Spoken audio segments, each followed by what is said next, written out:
debates here. They've even set up a full stage with TV lighting for rehearsals. And Harris is relying on several advisors who helped prepare Hillary Clinton for her 2016 face-off with Trump. As for the former president, he's meeting with advisors at Mar-a-Lago. A search continues for the suspect in a series of shootings along I-75 in Kentucky.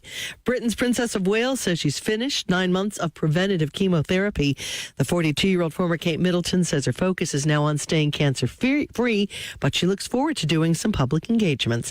This is ABC News.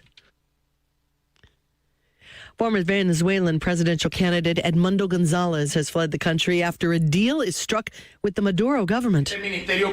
Venezuela's attorney general detailing the communications and move over the past few days that's allowed Gonzalez to leave the country and be granted asylum by Spain. The departure of the man considered by opposition supporters to be the winner of the July election was announced by Venezuelan officials who just a few days earlier had ordered his arrest. He landed Sunday at a military airport near Madrid, accompanied by his wife and Spanish officials. Tom Rivers, ABC News at the Foreign Desk. A salmonella outbreak in 9 states has triggered an egg recall. At least 65 people have been infected. 24 have been hospitalized. Most victims are in Wisconsin. Officials say the tainted eggs were sold under the brands Milo's Poultry Farms and Tony's Fresh Market. It usually takes 3 to 4 weeks to determine symptoms. Daria Albinger, ABC News. I got my together. I got my together. I got my together. Just say it. You can get your shots together, too. Your COVID-19 shot and your flu shot at the same visit as recommended by the CDC.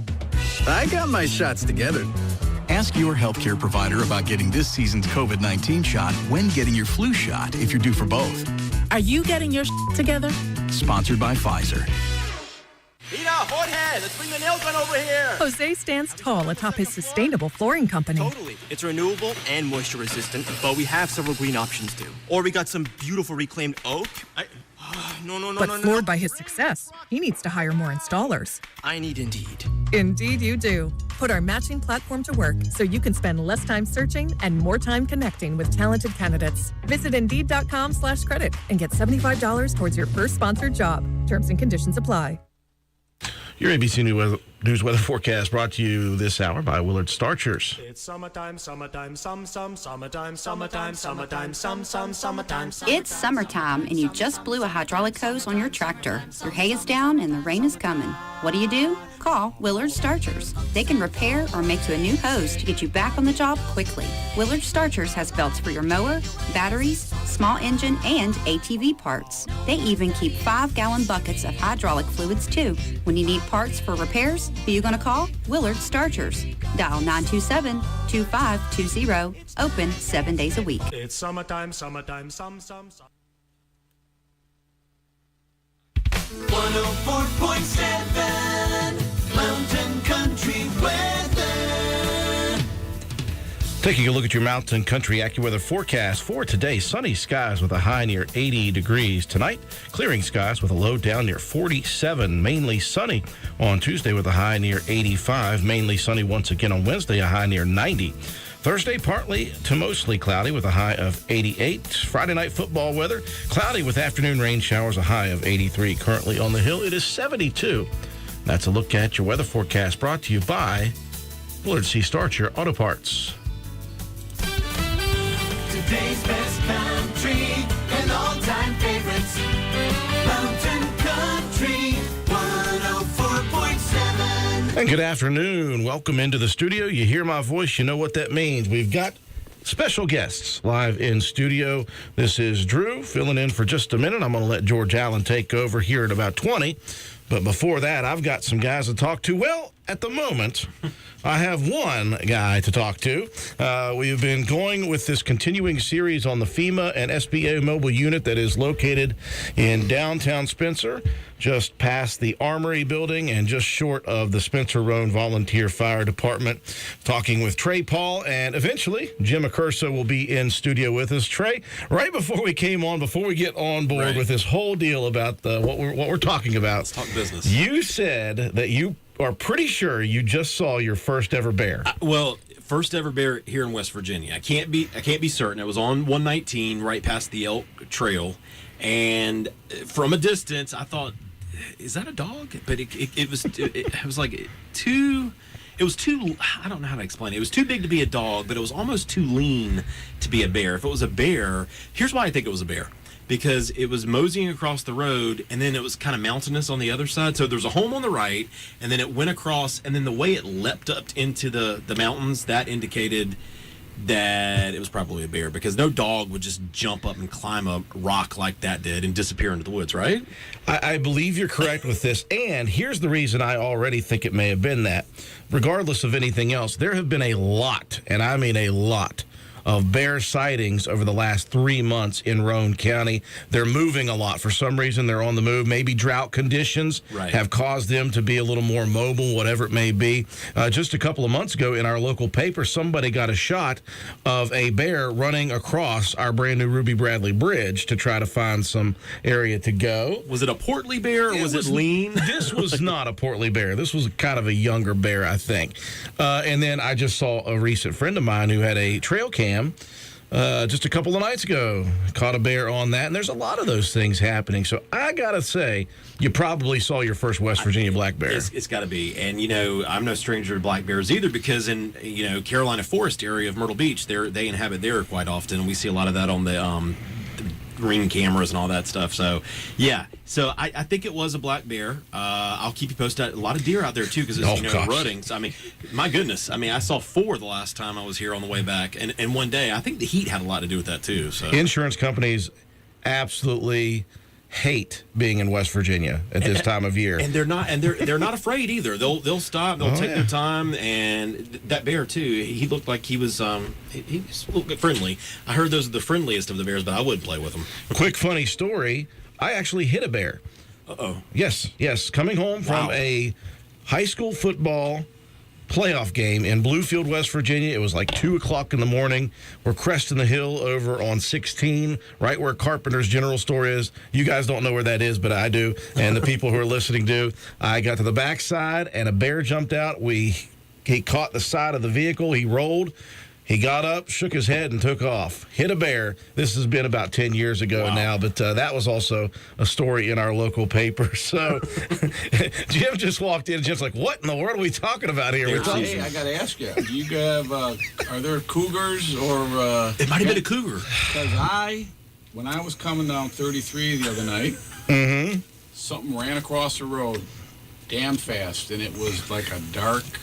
It was a grayish. I didn't know what it had looked like a cat, but it wasn't a deer. Well, there are theories that there are mountain lions here. No one has ever. I don't think anybody's ever confirmed that beyond belief. But there are theories that we have some different animals hanging around here. Now, when you say cougar, are you what were you talking about here? Well, like mountain lion, puma. Yeah. Oh yeah. Okay. No. Drew.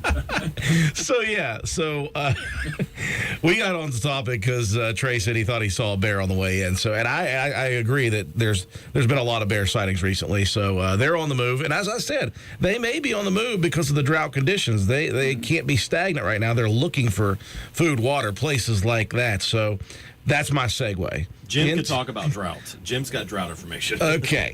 That's my segue into this. Well, we were talking about it a couple weeks ago about the drought.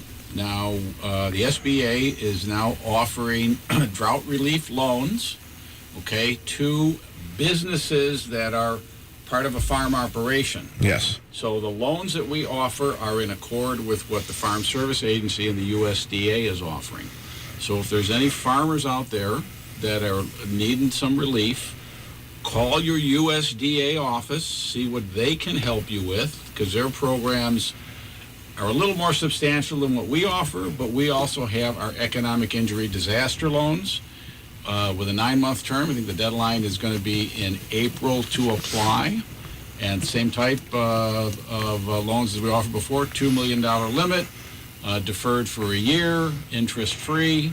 Apply online. You can actually go into the center down here in Spencer, and they can help you with that.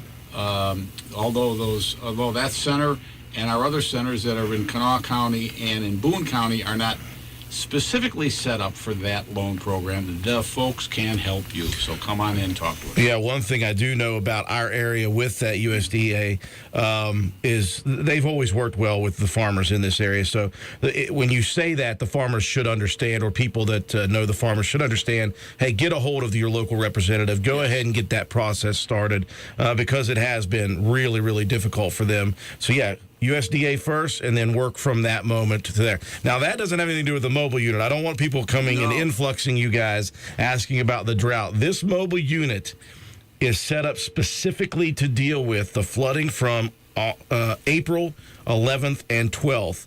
And again, it could be farmers. I mean, if you had something happen with that, residents, renters, homeowners, businesses, it does not matter.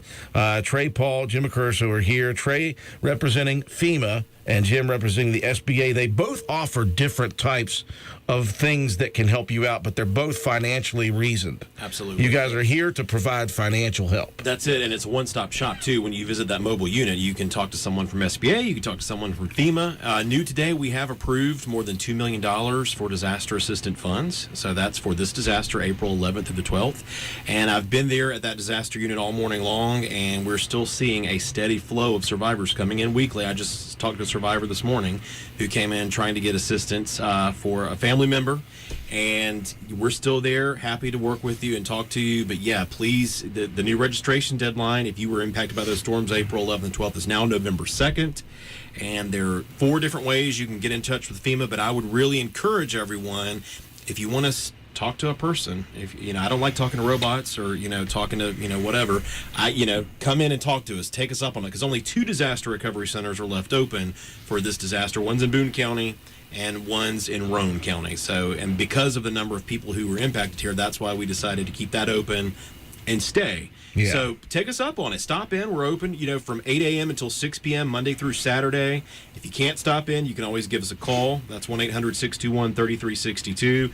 And you can download the FEMA app or just go to disasterassistance.gov. But I really would, it's quick and easy to get you registered if you come in on your lunch break or maybe on the weekend.